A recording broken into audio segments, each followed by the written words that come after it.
Hey you guys, if you're new to my channel, my name is Ashley and I am currently on a journey to lose 70 pounds, and of that 70 pounds I've lost 52.6 pounds. I just wanted to come and talk about different tips on how I lost the 52 pounds, and hopefully you guys will stick around to hear the information. So if you clicked it, uh, take a seat and take a listen. All right? Hopefully this is helpful.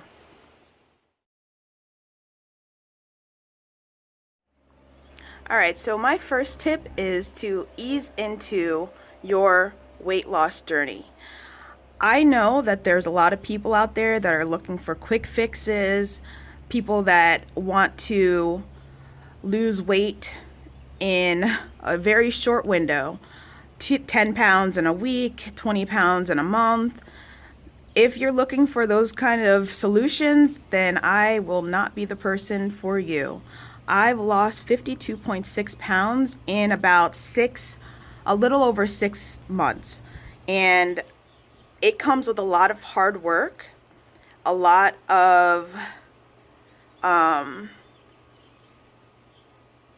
mindset changes, but the first thing that I want to tell you is to ease into your weight loss journey. Don't try to go gung-ho and try to change all the foods that you're eating right away. Don't try to start exercising your butt off, for hours in the gym. Take little bitty steps to get to your journey. The first thing that I did was I took out all of my sugary drinks. I made sure that I was drinking nothing but water. And for the first week, I started doing intermittent fasting. If you want more information about intermittent fasting, I will link a video that I did below that will explain to you what it is and how to get started on it. Also, I started taking apple cider vinegar, but I didn't start that until about week 3. And if you would like information on that, that will also be in the description below, and you can follow the playlist for that information. Other than that, I took it so slow with easing into my exercise and everything else. It wasn't anything that I felt like I was going to be burnt out over, and that's where a lot of people go wrong, and that's where I went wrong in the beginning, is going too hard, too fast, and burning myself out without giving myself enough time to actually adjust to it being a lifestyle change and not just a way to lose weight and lose it quickly.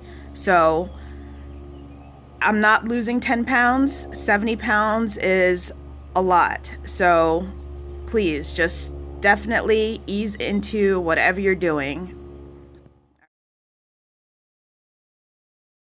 So one of the things that I hear the most from people that are trying to lose weight and they're saying that they're stuck or their scale's not moving or just different things, I always ask, are you at least documenting the food that you're eating and counting your calories?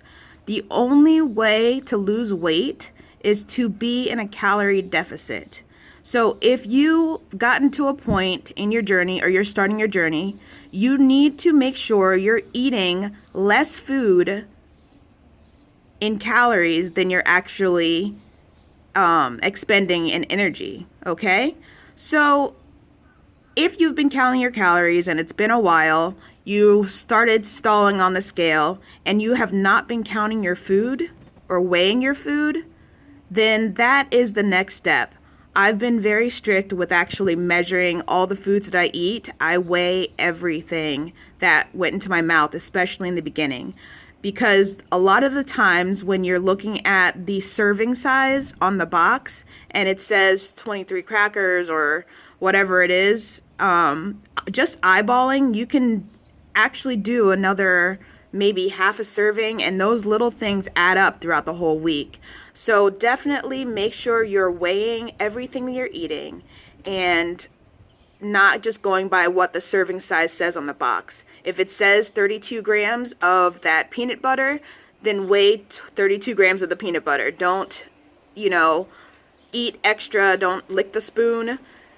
Nothing. I was super strict, and I get to the point where if my weight isn't going down like I want to, I get super strict again. But it doesn't have to be all that, all the time. Just in the beginning, just so you can figure out what serving sizes look like, and making sure you're not overeating. Once you get the hang of that, then you should be good. Another tip for food is when you learn to weigh your food and you're seeing the things that you used to eat, like pasta and, different foods that probably aren't the greatest for you, like, that aren't the greatest, but, are heavily dense and just, you can eat more of other things like rice. I was obsessed with rice. So one thing that I've learned to eat instead of using rice all the time is cauliflower rice. I use that for just about everything. You can look at my Instagram. I have a ton of different recipes. You can see that I've used cauliflower rice, cauliflower fried rice, anything you can think of, I've done. So I would definitely look for different alternatives, even with your ice cream, making sure you're getting something like Halo Top or Enlightened. With spaghetti, make sure you're getting something like spaghetti squash or changing it to the zucchini noodles. There's a lot of different variations for the foods that you eat, and if you research and expose yourself to them, you'll realize that you're eating a lot more of them than you would be able to with the other things, and it's a lot healthier. And I'm telling you, as a foodie, they're really not bad replacements, but just like easing into exercising and everything else, just slowly ease in different foods that you're eating, because I found that if you go gung-ho and try to eat a bunch of carrots and hummus and, raw peppers for a snack, or, chicken breast with no fat on it or anything, you start to not really like to diet, which it's not supposed to be a diet, it's a lifestyle change. I started with just eating, chicken thighs like I usually do, and making sure I'm satisfied with the food that I'm eating first, and then just easing into getting a little bit healthier down the line.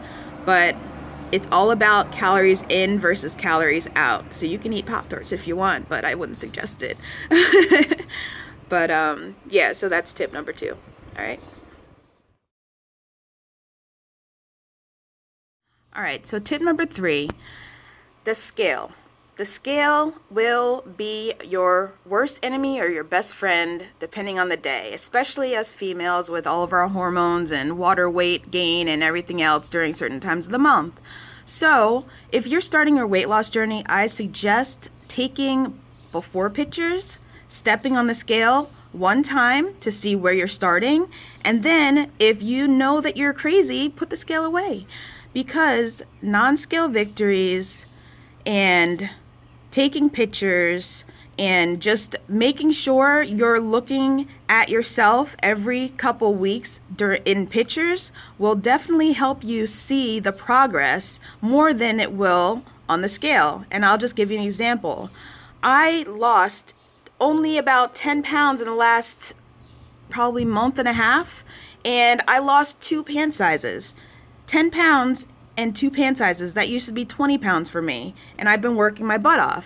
So while the scale isn't moving, or it's moving very slowly, you might be losing a lot of inches, and you're not going to be able to see all of that on yourself because you see yourself every single day. So that's why I suggest taking pictures of yourself.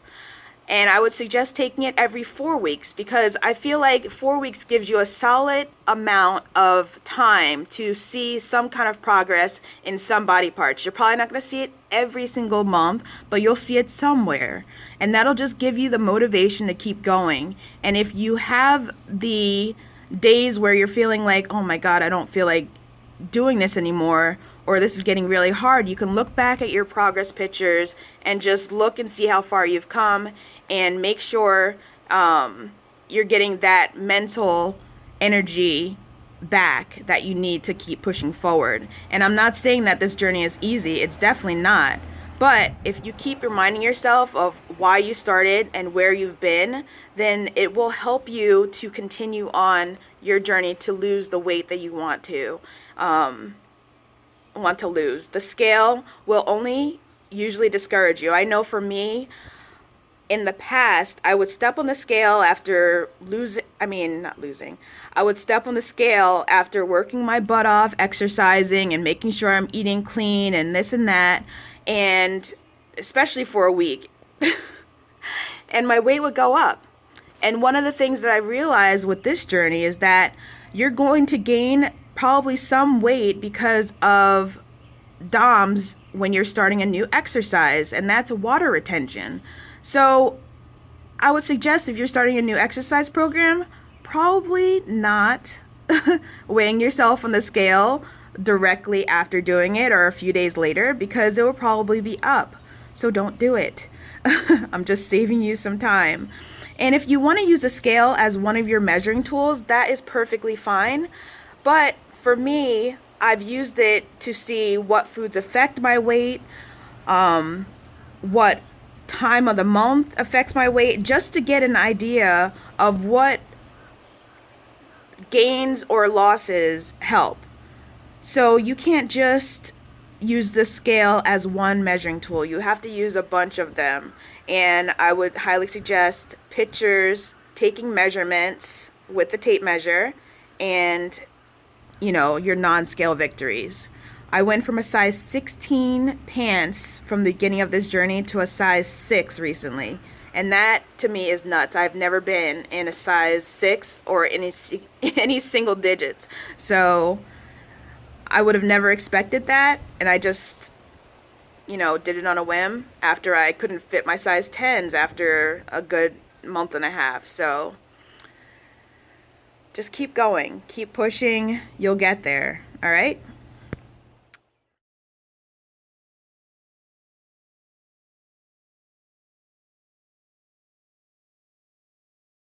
With anything that you decide to do, whether you're going keto, whether you're just counting your calories and just trying to be in a deficit, whether you're doing paleo, whether it's going vegan, whatever you're doing, the one thing that you need to know is to be consistent and making sure you're patient, because any change will take consistency.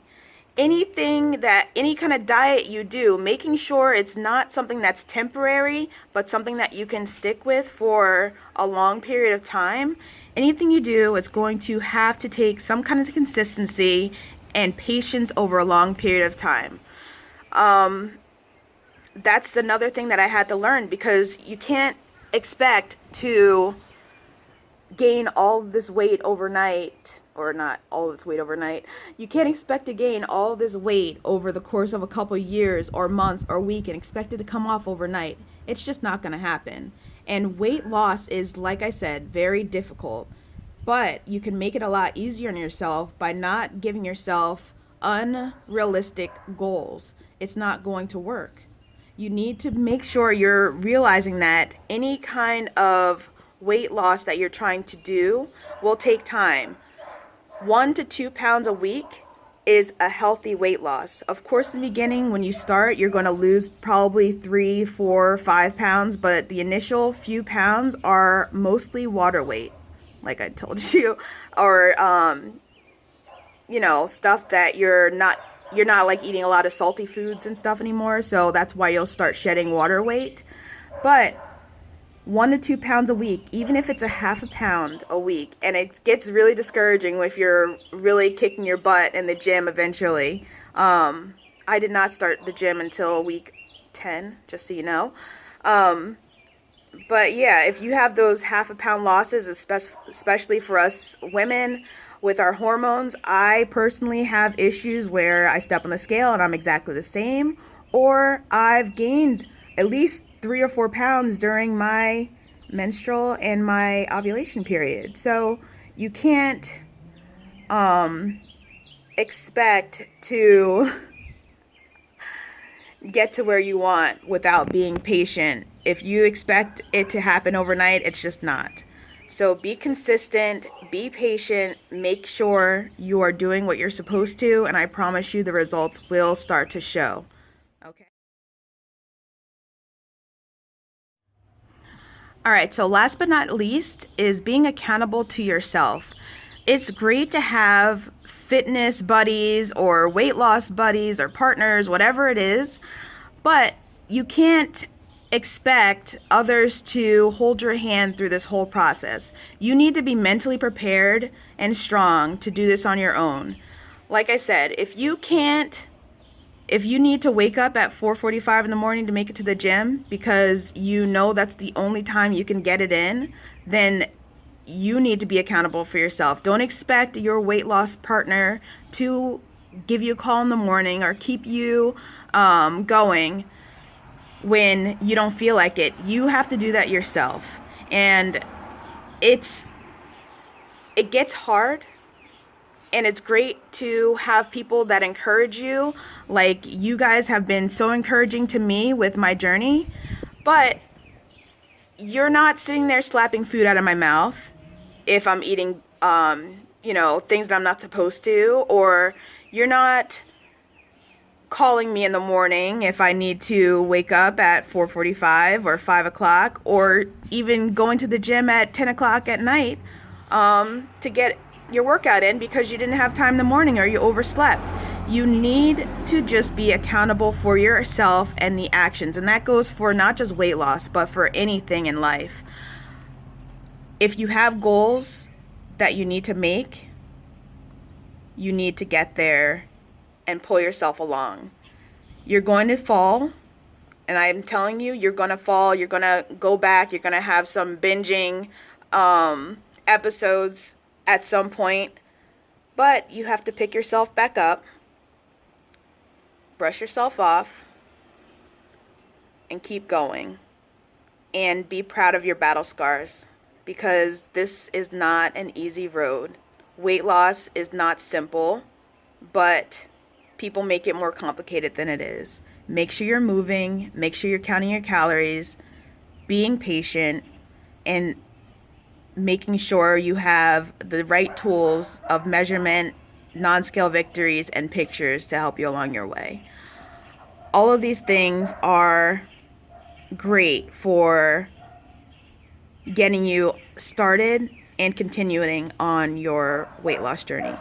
So I hope some of these tips really helped you guys out. And if they did, give me a thumbs up and leave some comments down below if you agree. If you have any questions, feel free to message me on YouTube, Instagram. My email is down below in the description. Anything, please feel free. My name is Ashley. I'm on the 70-pound weight loss journey, and I've lost 52 pounds. So I might not be a perfect person, but I definitely know how to get there. So, yeah. All right. Bye.